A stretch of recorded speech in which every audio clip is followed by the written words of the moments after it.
Creating a task in Asana is simple and effective for managing projects and responsibilities. Here's a step-by-step guide to create a task. Choose or create a project. First, either create a new project or choose an existing one where you want to add your task.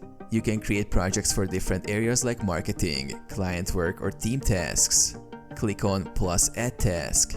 In your project, click on the Add Task button, usually located at the top of the task list or in the task area. Enter task name.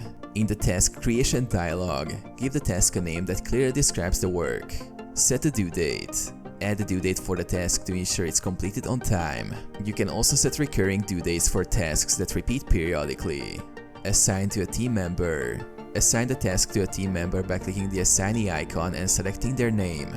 If you're working alone, you can assign it to yourself. Add details and attachments. You can add additional details in the task description, attach files, or link to relevant resources. You can also add text for categorization. Save the task. Once all details are added, click Create Task to save it to the project.